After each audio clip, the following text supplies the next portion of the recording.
The British justice system has a world-class reputation, but in the past, life-changing mistakes have been made. Over the last 150 years, approximately 1,500 people have been hanged in the United Kingdom. Many of those desperately protested their innocence. Some of these historical convictions may be miscarriages of justice. If he was startled, he may have gone into a fight, flight or freeze response. In this series, a living relative will attempt to clear their family name. No reason for him to do it. None of it makes sense. Uncovering new evidence. He wrote one final letter. With help from two top criminal barristers. One for the prosecution. Having consulted a forensic scientist, it's clear that suggestion is implausible. And one for the defence. The police didn't realistically or seriously investigate any other candidate. They're on a mission to solve a mystery, submitting their findings before a Crown Court judge. Your Honour ought to declare the conviction for murder to be unsafe. Thank you both for your submissions. I shall consider these matters for myself. Will this modern investigation rewrite history?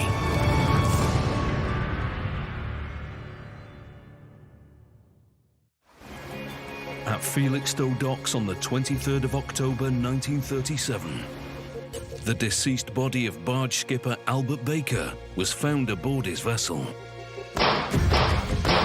Baker had been shot 3 times, yet mysteriously, none of the dock workers heard any gunfire. Police tracked down Baker's close friend and first mate, Walter Smith, to a pub in nearby Ipswich. While being questioned, Smith gave 2 contradictory statements to the police, even though no motive could be established. Walter Smith was arrested for the murder of his friend and colleague, Albert Baker. After a 3-day trial at the Suffolk Assizes, Smith was found guilty of Baker's murder. And on the 8th of March 1938, at Norwich Prison, he was hanged. That's my granddad. Today, relatives of Walter Smith, mother and daughter Catherine and Connie, are searching for the truth. People haven't talked about it because it's been scandalous, you know. It's something that someone in your family is seen as a murderer. It was something parts of the family were horrified by and didn't like to mention. The pair have been researching Walter's case, but feel that some of the details don't quite add up. You just assume because he was hanged, he did it. And I've looked into the story and I've realised that there were a lot of issues with the case. We want to find out really what happened. What happened. There you go. You and your nan. It was initially Catherine's mother that brought the story to their attention. This is now the chance for 3 generations of Smith's family to find justice after almost 90 years. An unsafe verdict would mean a lot to me because I've done this for my nan. So for us, this is the chance to make the family feel that it's not a taboo subject anymore. The case against Walter Smith was a controversial one that relied heavily on a confession made while Smith was under the influence of alcohol. But was it a miscarriage of justice? And can a modern-day legal team reach a different conclusion? In this investigation, Jeremy Dean QC will be leading the defence. And forming the prosecution is Sasha Was QC. Catherine and Connie have come to London to meet with the barristers. Hello there. Nice to see you, Catherine, Connie. Hello, Jeremy. So can I start by asking you, Connie, is there anything particular that jumps out at you as causing you concern about the safety of this conviction? I think there are a lot of different stories to the case and a lot of different people are saying different things and that there's not one clear story to what could have happened. I understand.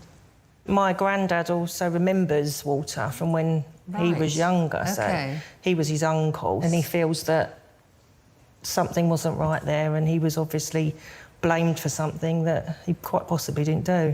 What is it that motivates you to want to investigate it at this stage? It's quite important to my nan, I think, because it was her dad's uncle and he felt so strongly about it. So I feel like we need to do it for her.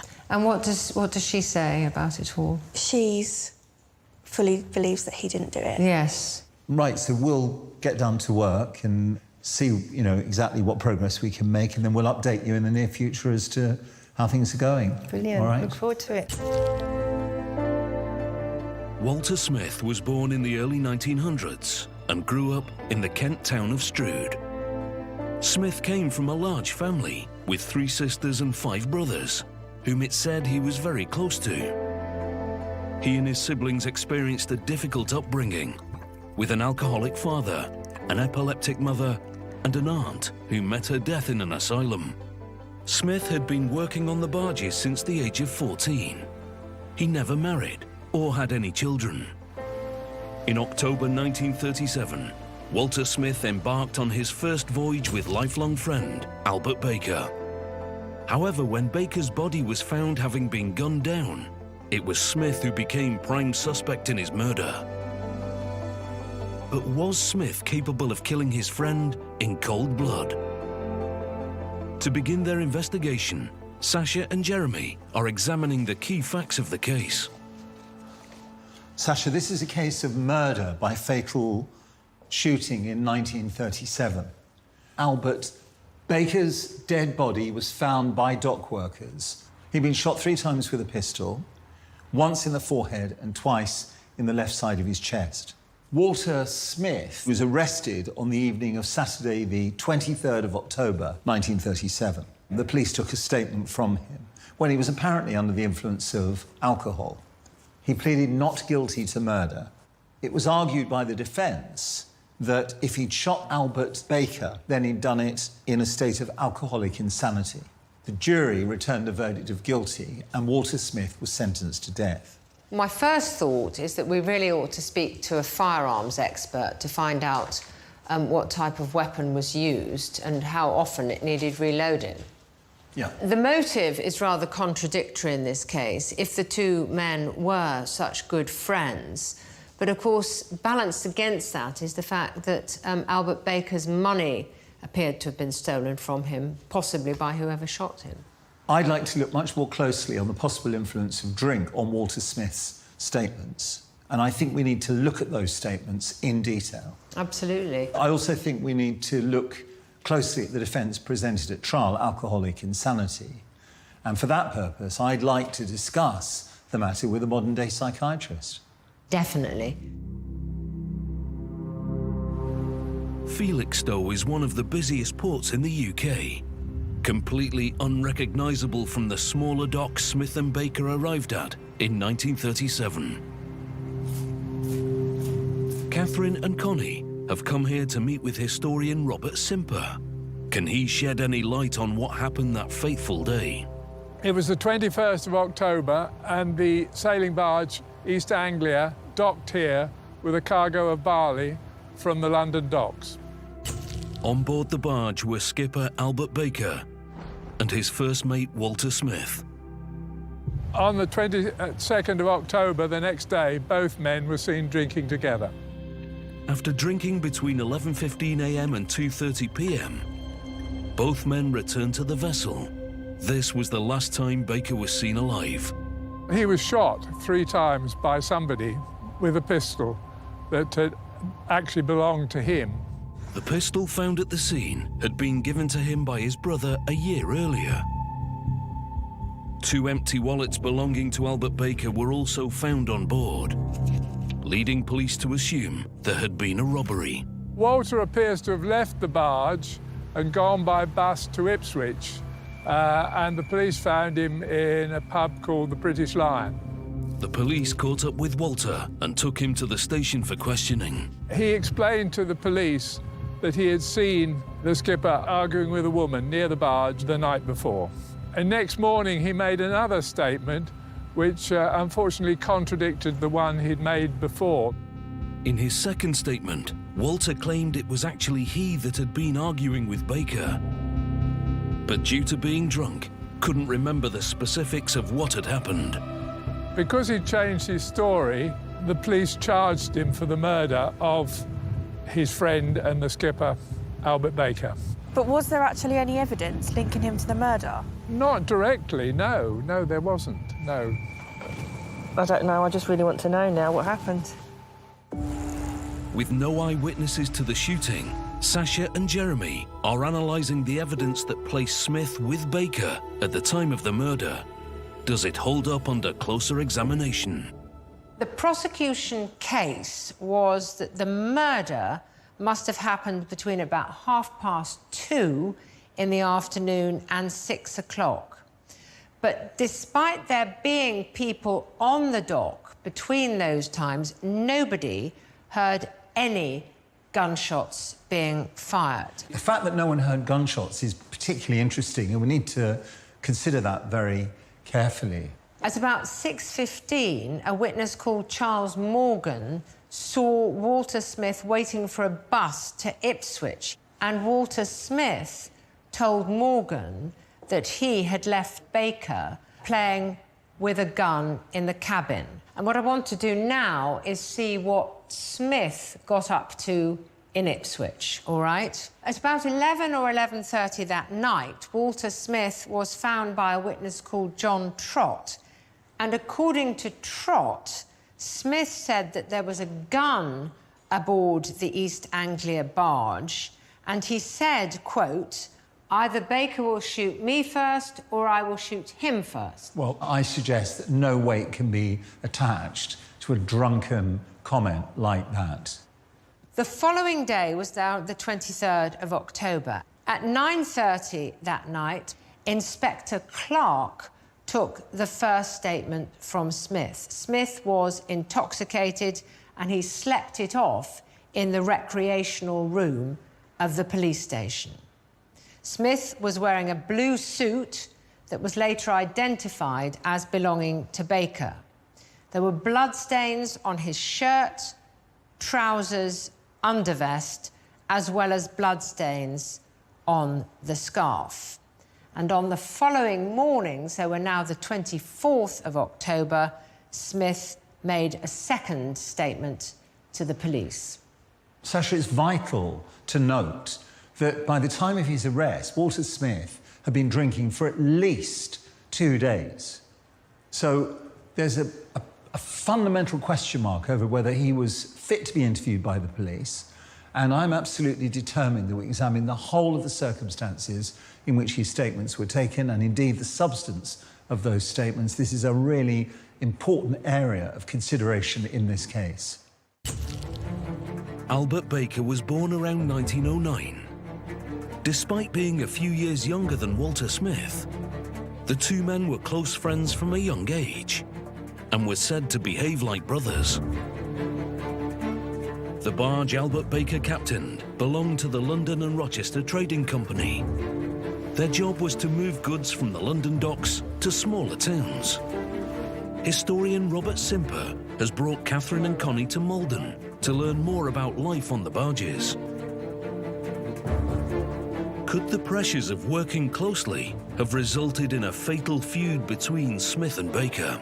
Could you paint us a picture of what it would be like for Walter and Albert on the barge?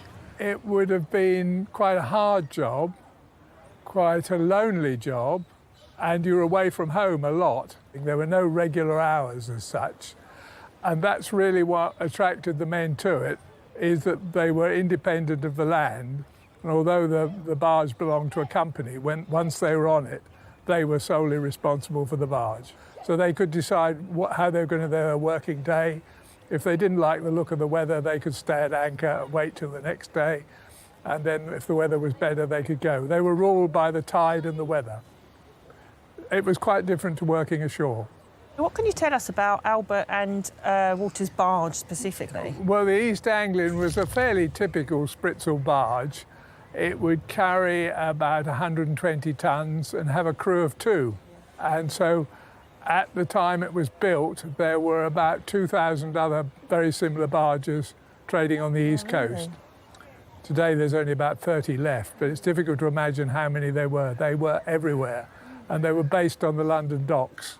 What would the living situation be like? Well, they would live and work very closely. You just had the one cabin and you cooked the food there. which was very simple, and then they slept down there in those 2 bunks. The fact that they would have been friends ashore didn't mean to say they would be friends afloat, because the skipper would be giving the other man orders that had to be obeyed, and he may not have liked that. How easy would it be for someone like Walter to actually be given a job like this?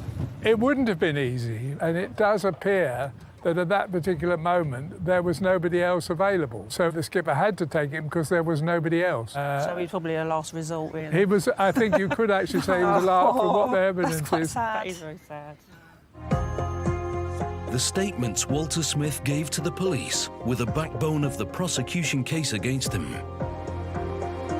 Jeremy and Sasha are analysing these statements to determine if Smith's version of events is to be trusted. Did the police act appropriately taking a statement from a drunken man?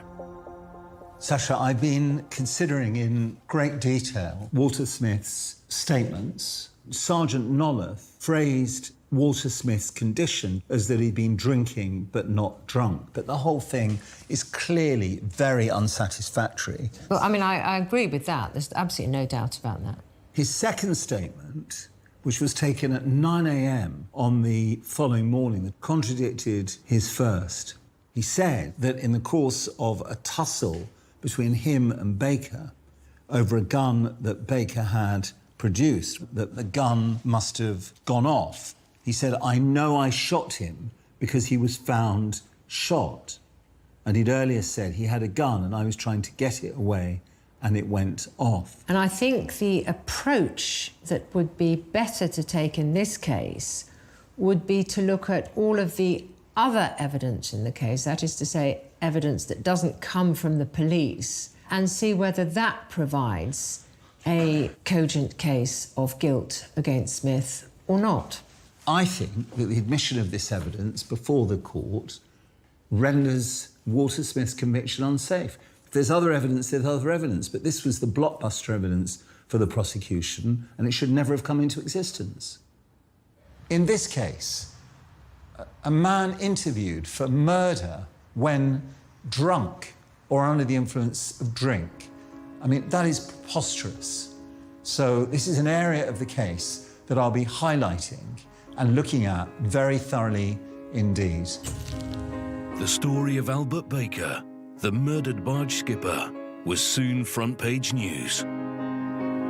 Can Catherine and Connie gain more insight by examining newspaper articles from the time? This article's about the gun that was found at the scene. As the blanket was turned back, a long-barreled single-firing pistol and some cartridges fell to the floor.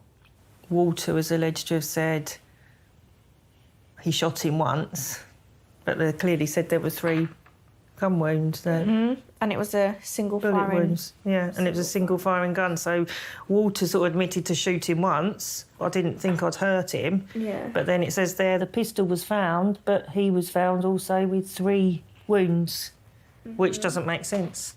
No. At all. I don't know. One minute I think, oh, you know, he looks very guilty. What strikes me here is that they grew up together. Mm-hmm. They were best friends. Albert picked him to be his mate on the barge. Yeah, they were really close. They were close. They were all like brothers, from what we've heard. Mm-hmm. Really doesn't seem to be a motive. No, not at all. There's no reason for him to do it. None of it makes sense. I can't see that he's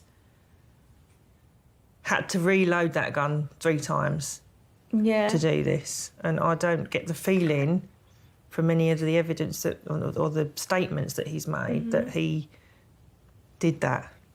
He would want to deliberately kill him if he reloaded it. And the feeling I get is that that's not what he wanted at all. No. No, I don't think so. Walter Smith claimed that he had accidentally shot Albert Baker while attempting to wrestle the gun away from him. However, Baker's body was found to contain 3 bullet wounds. To gain insight into the ballistics evidence, Sasha and Jeremy are meeting with forensic firearms expert Mark Mestaglio. Do the ballistics stand up to modern-day scrutiny? Now, you're going to help us with a case of shooting from 1937. What can you tell us about the weapon that was used in this case? Well, rather unusually, in this case, the papers I've been provided with do not give an explicit description of the make, model and calibre of the firearm used. However, we can divine that the gun used was a single-shot pistol, which was most probably what we call a garden gun, designed to control pests such as rats and vermin and the like. Now, we have an example of a single-shot pistol here. So you said this is a single-shot weapon. Presumably that means one shot is fired and then it has to be reloaded. Yes, it does. So turning to the reloading process, how would a gun like this be reloaded? First of all, one would have to withdraw the hammer to the rear, then open the breech, insert a cartridge, close the breech, and then one could fire the gun. Right. That will discharge the cartridge. Then to reload, again, one would have to manually pull the hammer to the rear, open the breech, and then one would have to manually extract the spent cartridge case. It's not the type of gun where the cartridge case will automatically fly out after you fired it. Understand. So in terms of an accident, clearly the first shot could have been fired into Baker by accident. But in terms of the second and the third shot, given the palaver of reloading, that would seem an unlikely scenario. Well, highly unlikely, given that there is a degree of manual manipulation required to extract and to reload. Throughout the investigation, there has been one query that's caused Jeremy some concern. Mark, can we just talk about the noise that the gun would make? It's far less in output than, say, a 12-bore or a 9mm self-loading pistol or a 38 special. It's an order of magnitude away from that. It's far less. So within a confined space, such as the cabin of the barge, that would attenuate the sound quite effectively. And also, I believe, we have machinery being operated on the dock side. That, too, could obscure the sound of any discharge.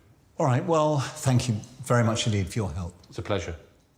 The type of weapon that was used in this case required reloading, which would, on the face of it, negate the possibility of accident, and it would also raise the possibility that whoever shot Baker was able to perform rudimentary physical functions. Walter Smith's trial began on the 20th of January 1938 at the Suffolk Winter Assizes in the Ipswich Shire Hall. Walter's defence counsel revealed he had a history of making spurious claims, having falsely confessed to a murder 7 years earlier. Was Walter's involvement in Albert Baker's death just another fabrication? It says here that Walter walked into a local police station 7 years before, in 1931, claiming that he'd killed a man with a carving knife. Oh. It actually turned out to be complete rubbish. He hadn't actually done that. It was found to be not true. All he got prosecuted for or charged with was stealing the knife. And if that's the sort of thing he did when he was drunk... Well, yeah. OK, this one's about his defence. A rare disease known as mania apotu, or alcoholic insanity, was the defence of Walter Smith. A man might commit acts of violence under the influence of mania apotu and have no memory of them after. In his defence, he might be doing things, he might have done something like... Without knowing, yeah. Without actually realising and blacking out. So would he have been hanged for that? He shouldn't have been. I don't think he should have been hanged for that. It's not murder. Following on from Catherine and Connie learning that mania apotu, or alcoholic insanity, was the cornerstone of Walter Smith's defence at trial, the barristers are meeting with consultant forensic psychiatrist Dr. Shoham Das to find out more about the condition from a medical point of view. Could Smith have been suffering from this illness? The issue that we want to discuss with you is the defence of alcoholic insanity. In this case, in Walter Smith's case, the defence that was raised at the trial was the defence of mania a potu. Are we talking about a one-off outburst of violence? Is this someone who is an alcoholic who then sort of has a burst of drinking and loses control in the mania a potu sense? Or could it be someone who's not even an alcoholic, who just drinks a lot and then, you know, is hit with a burst of alcoholic insanity? So the first thing I'd say is that it's very rare. So it happens, if you consider the number of people that drink and the number of people that have binges of drinking heavily, it happens very, very rarely. But to answer your question, it tends to be in people who don't drink that heavily. So it's even rarer in alcoholics, because to a degree their bodies are used to being that intoxicated so they can handle their drinks.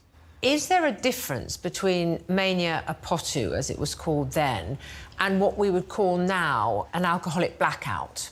Absolutely. Alcohol is known to disinhibit people. It's known to cause violence in people who are predisposed to acting out in that particular way. So it would increase the chances of somebody acting angrily or acting impulsively. But mania a potu is a completely different beast. That is very frenzied, inexplicable behaviour.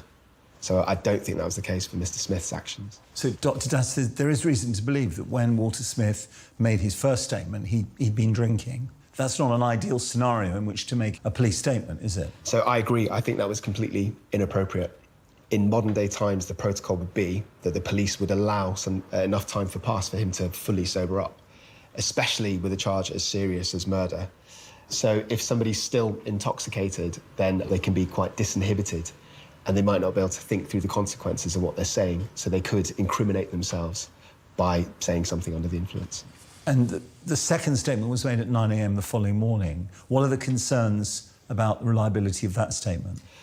I think I would argue that's still a bit too early to take the statement, especially for a case as serious as this, because Mr. Smith still could have been intoxicated, hungover, or he could have been withdrawing from alcohol, which can make him quite agitated. So again, I don't think it was appropriate for the police to have taken the statement that early. All right, well, thank you very much indeed. We've covered lots of ground. It's been really helpful. It's a pleasure. Thank you very much. Thank you. Dr. Das confirmed just how complex the issues in this case were. He appreciated that the defence of alcoholic insanity is a rare defence. He didn't necessarily agree that it applied in Walter Smith's case. Walter Smith's trial came to an end on the 22nd of January 1938. And after just 40 minutes, the jury found him guilty of murder, and Smith was sentenced to death. His appeal failed, and when returning to Norwich jail, Smith was photographed by a reporter. Catherine and Connie have never seen the photo, so they're meeting crime writer Joanna Elphick at the prison to learn more. He was taken back, obviously from London, got on the train, and out of the bushes pops a Daily Express journalist. The next day, it was all over the press, and we have this heartbreaking photograph of poor old Walter. Oh, I feel so sorry for him. And just think what's going on in his mind at this point. This is it. He's going back here to die. He must have felt really lonely. Really lonely, like nobody believes me, you know. This actually brought a real lump to my throat. Gave me goosebumps. It's just... actually makes me feel quite sick because I feel so sorry for him. He wrote one final letter. And I think there's an awful lot of him in there, a rather gentle, thoughtful soul. Can you read it? Because I want to cry. Oh, yeah. OK, I'm sorry I brought so much sorrow to you all. As the worst has come after all this waiting, I shall be gone by the time you get this. Oh, and it's all through drinking, and I only wish I took your advice long ago. I would have been with you now. And if it's true there is another world, I hope we should all meet there and be happy. Wishing you the best of health and luck forevermore. From your loving brother, Wally. Wow. It shows how caring he is and how much he actually cares for his Absolutely, family. yeah, that's right. He truly believes the drinking was his problem and that he's done it through drinking. It would give Mum a big shock, I think, to read this. It would really be emotional for her. So sad.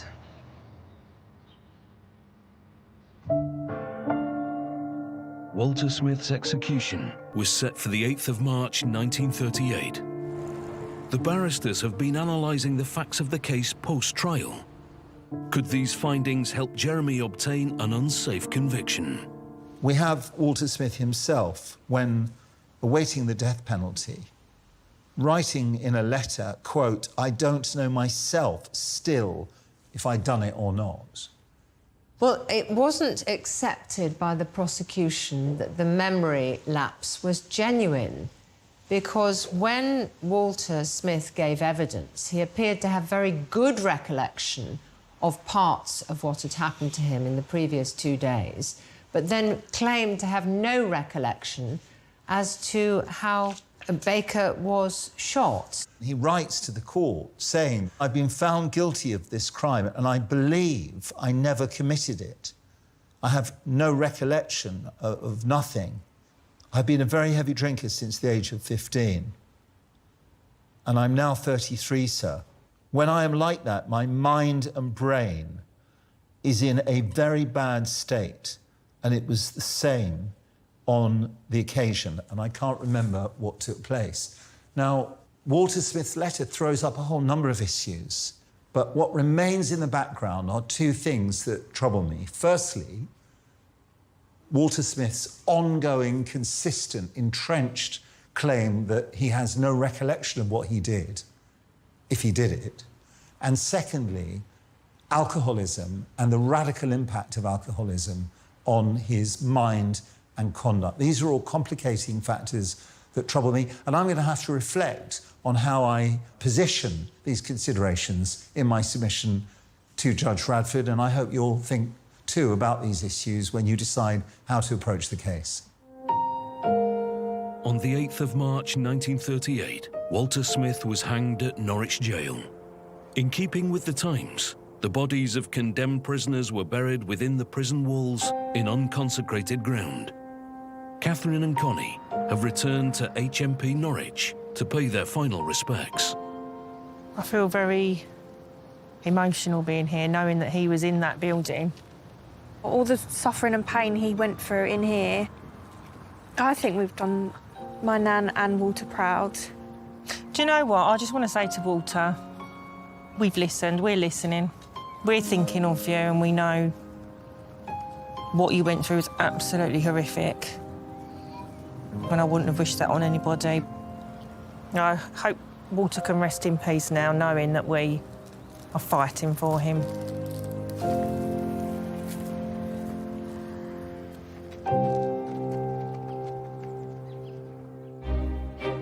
Sasha and Jeremy have completed their investigation and must now put their submissions before the judge. Walter Smith was clearly under the influence of drink when he made his statements, and that's the area I'm targeting before Judge Radford. The important evidence is that the gun that killed the deceased had to be reloaded twice in order that the 3 shots were fired. That rules out accident and it rules out suicide. For Catherine and Connie, today is their chance to finally clear Walter Smith's name.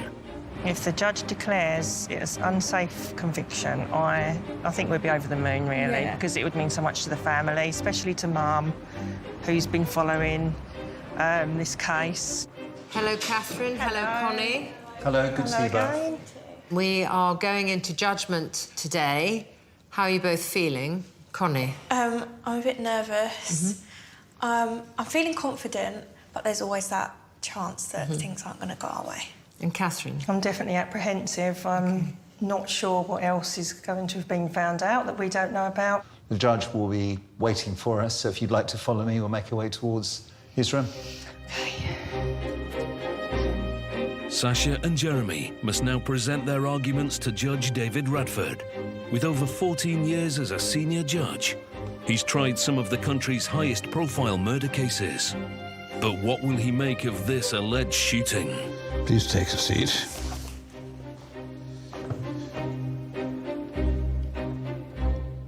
We are here today for me to consider the safety of the conviction of Walter Smith on the 22nd of January 1938 for the murder of Albert Baker on the 22nd of October 1937. Mr. Dean, would you like to make your oral submissions first? Yes. It's my submission that Mr. Smith's conviction for murder is unsafe. The position is that his first statement was taken when Mr. Smith was under the influence of whatever alcohol he had consumed for a period of at least 48 hours. And a second statement was taken at 9 a.m. on the following day. And it was at that stage that Mr. Smith accepted that he must have shot Mr. Baker because Mr. Baker was found shot. But in relation to the first statement, that statement should never have been secured from Mr. Smith. It was in breach of all modern-day procedures. It was clearly pregnant with unreliability. And then he was interviewed at 9 a.m. on the following morning, when no doubt he was still under the influence of alcohol. When Miss Wass and I discussed the position with a modern-day psychiatrist in the course of our inquiry, he made the following observations. He said that to interview Mr. Smith after he'd been drinking was not an ideal scenario. It was very inappropriate. And the risk is that someone who makes statements when drunk makes unreliable statements, and that the same applies to the second statement, because Mr. Smith could be drunk or hungover, withdrawing or whatever. It was all, he said, entirely inappropriate. Nothing can compensate for the admission of such a damaging body of evidence in so questionable a set of circumstances, and accordingly I invite Your Honour to say that Mr. Walter Smith's conviction for murder is unsafe, and those are my submissions. Thank you very much, Mr. Dean. Miss Wass, in response. Police located Smith at the British Lion Public House in Ipswich. At the time of his arrest, Smith was wearing Baker's suit. Smith also had blood on himself and on his clothes. A search of the barge revealed that Smith's own jacket contained 2 spent cartridges in one of the pockets. Smith was the last person to see Baker alive. There were 3 shots, and each shot required reloading of a single-shot gun. Your Honour, Mr. Dean and I had the advantage of speaking to a modern-day firearms expert, Mark Mastaglio, who explained the procedure by which the single-shot gun required reloading. It was a complex procedure which was required on 2 occasions where 3 shots had been fired. This could not have been an accident, and for obvious reasons, neither could it have been suicide. At trial, Mr. Smith relied on a defence of alcoholic insanity.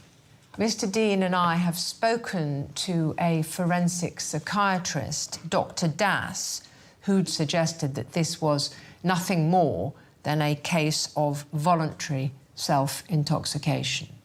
Smith performed the complex reloading of the gun on 2 occasions, and he was laying the foundation of a defence of accident in advance of the body of Baker being found. And for all those reasons, I submit that this case involves a conviction which was entirely safe. Thank you, Miss Wass, and indeed thank both of you for your submissions. I'm going to take time now to reflect upon them and in due course to let you know the judgment I myself independently have reached on this matter. Would you be kind enough to give me some time to do that? The legal arguments have now been presented to Judge Radford. But have the barristers done enough to question the original conviction? All right, well, we've now been in to see the judge. You've heard my submissions. You've heard Sasha's response. What are your comments? I feel like there was more against him than we knew. Right, right. I still have this feeling that he's just not guilty, or there's something. I can't accept it really. That I should. Sorry, I should, but I don't know. Did Walter Smith deliberately murder Albert Baker by shooting him to death? Or was the killing an accident due to Smith's highly intoxicated state? Judge Radford is now ready to deliver his verdict. There was a very strong circumstantial case that Mr. Smith had shot Mr. Baker 3 times and killed him. I refer in particular to the evidence of Mr. Smith being the last person to see Mr. Baker alive, then taking off to Ipswich in the deceased's suit, the finding of blood on Mr. Smith's clothing, and of the 2 spent cartridges recovered later from his coat.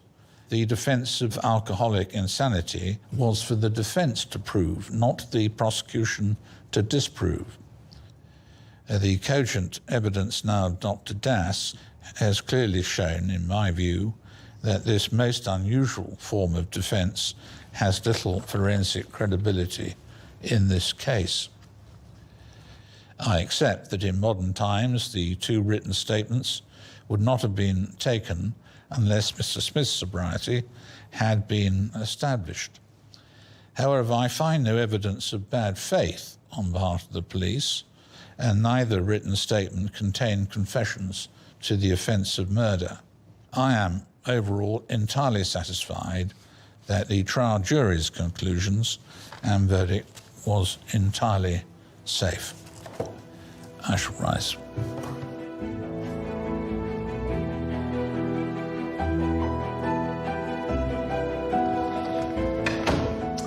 All right, well, we've now been in to see the judge. He's given his decision. What are your feelings? I'm disappointed, but I can see his point of view because there was a lot of evidence. Right. And Catherine? There was evidence there that I didn't know, so I can fully see why he made the decision he made, yeah. Obviously, you're disappointed at the results, so am I. But it's been great meeting you both and hearing your views on the case, so thank you very much indeed.